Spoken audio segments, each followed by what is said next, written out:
मतदारमध्ये खासदार हे शिवसेने किंवा महाविकास आघाडीचे. तुम्हाला माहित असेल की शिर्डी लोकसभा मतदारसंघामध्ये 20 वर्षापेक्षा जास्त काळ शिवसेनेचे खासदार आहेत ना. लोकसभेला लोक मतदान करतात, अनेकदा विधानसभेलाही केलेलं आहे. त्याला कारण आपल्यालाही माहिती आहे.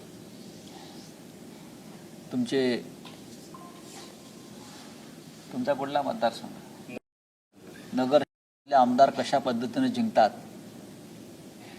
त्यासाठी काय काय उपद्व्याप केले जातात,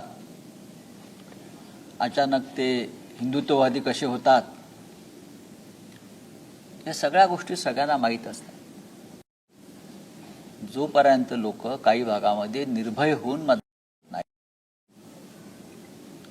तोपर्यंत काही गोष्टी सहन कराव्या लागतात. हीच नगर शहरामध्ये अनिल राठोड यांची कमतरता जाणवते या सगळ्या ह्याच्यामध्ये. पण आता या भागातला मूळ पक्ष जो आहे, दोन्ही भागात, हा शिवसेनाच आहे. लोकांमध्ये रुजलेला पक्ष हा शिवसेना, हिंदू हृदय सम्राट बाळासाहेब ठाकरे यांचा, उद्धव ठाकरे यांच्या नेतृत्वाखाली त्या पक्षाचं काम चालू आहे. एखाद दुसरी निवडणूक हारली म्हणजे त्या पक्षाला कमजोरी आली, तो पक्ष नष्ट झाला असं होत नाही. विशेषतः शिवसेनेच्या बाबतीमध्ये या महाराष्ट्रातला सगळ्यात जुना राजकीय पक्ष कोणता असेल तर तो शिवसेना आहे. आजही तो आहे. आणि आम्ही ठरवलेलं आहे की पुढला जो काळ आहे, आता निवडणुका नाही आहेत, 2.5 वर्ष कोणत्याही निवडणुका नाही आहेत. काही भागात स्थानिक स्वराज्य संस्थांच्या निवडणुका म्हणजे जिल्हा परिषदा, नगरपालिका झाल्यात, काही ठिकाणी व्हायच्या. हा सर्व काळ आम्ही सगळे पक्ष बांधणीसाठी आम्ही झोपून देणार आहोत. मी काल इथे आलो, पाहिलं, लोकांनाही भेटलो. आमचे जिल्हा प्रमुख, संपर्क प्रमुख सुनील शिंदे, सगळे जिल्हा प्रमुख आहेत तिथे, उपनेते साजन पासपुते आहेत आमचे. प्रत्येकजण जिद्दीने कामाला लागलेलं आहे. ही वावटळ आहे. मग या जिल्ह्यामध्ये कोण आहेत ओरिजिनल? सगळे मूळचे काँग्रेसवाले आता शेपट्या घालून भाजपात गेले, आपली संस्थानं वाचवण्यासाठी गेलेत ना. जेव्हा आमच्याकडे सत्ता होती तेव्हा हे सगळे लोक आमच्या पक्षामध्ये होते. बाळासाहेब ठाकरेंच्या पायाशी बसायचे. मी बघितलेलं आहे. खुर्चीवर पण नाही बसायचे, हिंदू हृदय सम्राटांच्या पायाशी बसायचे किंवा उभे राहायचे. तेव्हा ह्यांना काही पक्ष वगैरे नसतो. या लोकांना जिथे सत्तेची हवा आहे, वारा आहे, तिथे जात असतात. आज फडणवीस आहेत, मोदी आहेत, उद्या राहुल गांधी जर सत्तेवरती आले देशात आणि महाराष्ट्रामध्ये परत महाविकास आघाडी, उद्धव ठाकरे सत्तेत आले, तर हे सगळे लोक आमच्या रांग लावून उभे असतील. जनतेचा नाईलाज आहे म्हणून काही प्रमाणात त्यांना मतदान करतात. पण ज्या पद्धतीनं इथे मतदान करून घेतलं किंवा झालं, हा भ्रष्टाचार आहे. साधारण 1 कोटी अपात्र महिला लाभार्थी लाडकी बहीण योजनेमध्ये कशा प्रकारे त्यांना पैसे वाटले गेले, दिले गेले, हे समोर आलंय. 1 कोटी, साधारण 1 कोटी. तुम्ही बेकायदेशीरपणे या पैशाची अफरातफर केली मतं विकत घेण्यासाठी. सरकारी तिजोरीचा हा उघड अपहार आहे. ज्यांनी ही योजना राबवण्याचा प्रयत्न केला अशा प्रकारे त्यांच्यावरती आर्थिक फसवणुकीचे गुन्हे दाखल व्हायला पाहिजे. हा सरकारी तिजोरीचा अपहार आहे. का बँकेमध्ये किंवा सरकारी खात्यामध्ये 500 रुपयाचा अपहार झाला तरी गुन्हे दाखल होतात, त्यांना बडतर्फ केलं जातं. आणि एकनाथ शिंदे, देवेंद्र फडणवीस आणि अजित पवार, त्यातले अजित पवार दुर्दैवाने नाही, यांनी जनतेच्या तिजोरीचा अपहार करून अपात्र महिलांना पैसे देऊन मतं विकत घेतली. ही निवडणूकच रद्द व्हायला पाहिजे. ज्या पद्धतीनं महिलांची मतं विकत घेतली, विकत घेतली इथपर्यंत ठीक आहे, पण अपात्र 80 लाखाच्या वर अपात्र महिलांना तुम्ही सरकारी तिजोरीतून पैसे दिले, ते आता सिद्ध झालेलं आहे. मग हा कोणावर तुम्ही गुन्हा दाखल करणार? तत्कालीन मुख्यमंत्री एकनाथ शिंदे आणि हे 2 उपमुख्यमंत्री, हे त्रिकूट जे होतं त्यांच्यावरती सरकारी तिजोरीतल्या पैशाच्या अपहाराचा गुन्हा दाखल होणं गरजेचं आहे. पण मोदी युग आहे, हे कलियुग पण नाही ना, हे मोदी युग आहे. मोदी युगामध्ये जर हे होणार असेल तर त्याचं स्वागत करू आम्ही.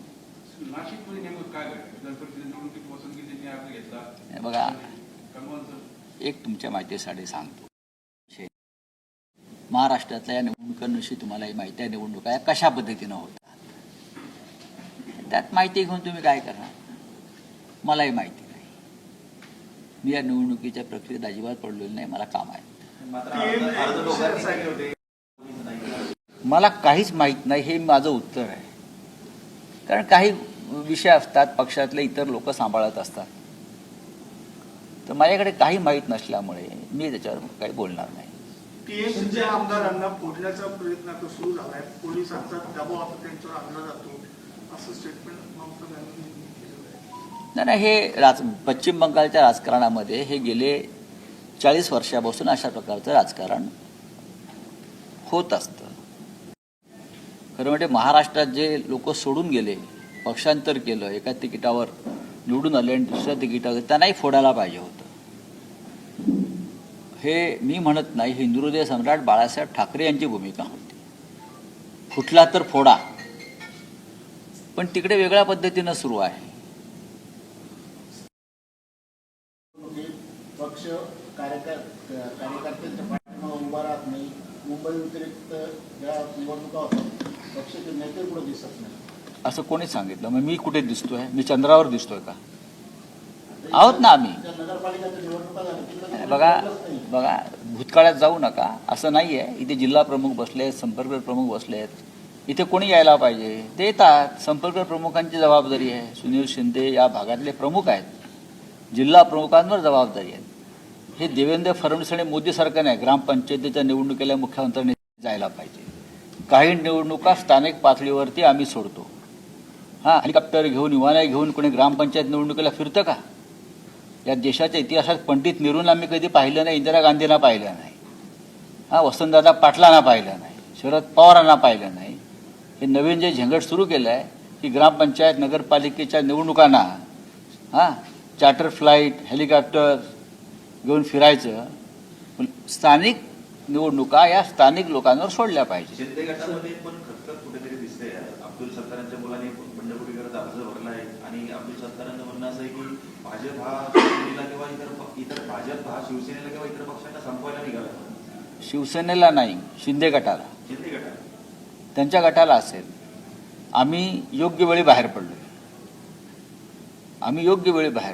मला वाटतं ते गृहस्थ असं म्हणतायत, तुम्ही ज्याचं नाव घेतलं ते, की भाजपा हे स्लो पॉयझनिंग आहे असं मला कोणतरी म्हटलं. हो, आता कळेल त्यांना पॉयझन काय असतं ते.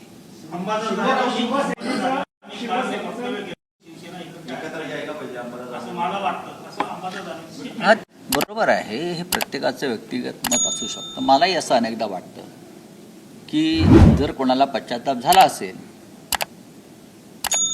आता ज्या पद्धतीनं भारतीय जनता पक्ष त्यांचं मर्दन करताय, अपमानित करताय, जर की नाही आपल्याकडून चूक झाली, आम्हाला भ्रमात ठेवलं, आम्ही बहकलो, तर त्यांनी उद्धव ठाकरे यांच्या नेतृत्वाखाली मागे यायला पाहिजे. मुळात शिंद्यांबरोबर जे लोक आहेत तो पक्ष नाहीच आहे ना. निवडणूक आयोगाच्या भ्रष्ट कारभारामुळे त्यांना तात्पुरतं चिन्ह मिळालेलं आहे आमचं, आणि सुप्रीम कोर्टाच्या दिरंगाई वृत्तीमुळं खटला चालत नाही. ज्या दिवशी खटल्याचा निकाल लागेल तो खटल्याचा निकाल आमच्या बाजूनच लागेल, आणि तो आमच्या बाजूनं लागेल म्हणून त्या निकालाला सारख्या तारखा दिल्या जात आहेत. घटनेनुसार पक्ष आणि चिन्ह आम्हालाच मिळणार आहे. पण आता जर कोणाला असं वाटत असेल तर उद्धव साहेबांशी चर्चा करून त्यांनी मागे फिरलं पाहिजे. पण काही लोकांना नक्कीच प्रवेश मिळणार नाही.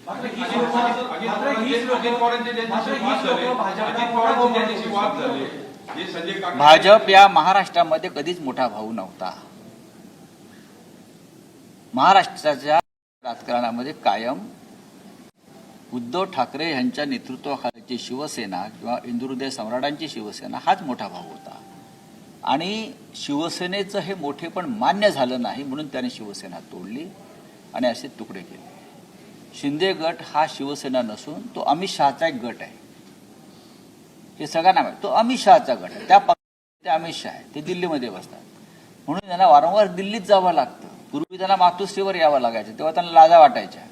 आता दिल्लीत जाऊन तिथे अमित शहाच्या कृष्ण मेनन रोडवरच्या बंगल्याच्या हिरवळीवरती पांढऱ्या पॅन्टी घालून बसतात आणि उठताना ढुंगणाला गवत लागलं असं त्यांच्या, असं त्यांना ते थांबावं लागतं. तेव्हा हा अमित शहाचा गट आहे. अजित पवारचा जो पक्ष पवारांचा हा अमित शहाचा पक्ष आहे. हे पक्ष नाही, ते त्यांचे गट आहेत. अमित शहाने निर्माण केलेले गट आहेत. नाही मला बघा, हा त्यांचा अंतर्गत विषय, हा त्यांचा अंतर्गत विषय. मी त्याच्यावरती का बोलावं. पण मी वारंवार सांगतो की अजित पवारांचा जो पक्ष आहे तो भविष्यात राहणार नाही. स्वतःची आणि स्वतःच्या पक्षाची चिंता करावी, स्वतःच्या पक्षाला भावपूर्ण श्रद्धांजली अर्पण करण्याची असं कोण? विखे पाटील बोलतात. ठीक आहे, विखे पाटील हे आमच्यामध्ये सुद्धा आले होते. ते आमच्या पक्षातून गेले तेव्हा आम्ही त्यांना श्रद्धांजली वाहिली. अनेक पक्ष फिरून आलेल्या माणसानं आमच्यासारख्या शिवसेनेतल्या निष्ठावंतांवर बोलू नये. हा निष्ठेचा अपमान ठरेल. ज्या काँग्रेस पक्षानं तुम्हाला सर्व काही दिलं त्या काँग्रेस पक्षाशी आपण आधी बेईमानी केली. मग तुम्ही शिवसेने आलात मग तुम्ही शिवसेनेशी बेईमानी केली. आता तुम्ही ज्या पक्षात आहात त्या पक्षात तरी किती काळ राहणार आहात. मग अशीच म्हणा, जोपर्यंत सत्ता आहे तोपर्यंत हे राहते. या जिल्ह्यामध्ये काँग्रेसचं निष्ठावंताचं एकमेव नेतृत्व ते म्हणजे बाळासाहेब थोरात आहे किंवा त्यांचं कुटुंब आहे. यांनी सातत्यानं काँग्रेसचं नेतृत्व केलं कारण त्यांचं कुटुंब हे स्वातंत्र्य चळवळीतून आलेलं पुढे होतं. बाकी मला वाटत नाही कोणी असे असतील. देशात तुम्ही इंडिया आघाडी तयार केली भाजपच्या विरोधात. राज्यात देखील महाविकास आघाडी आहे.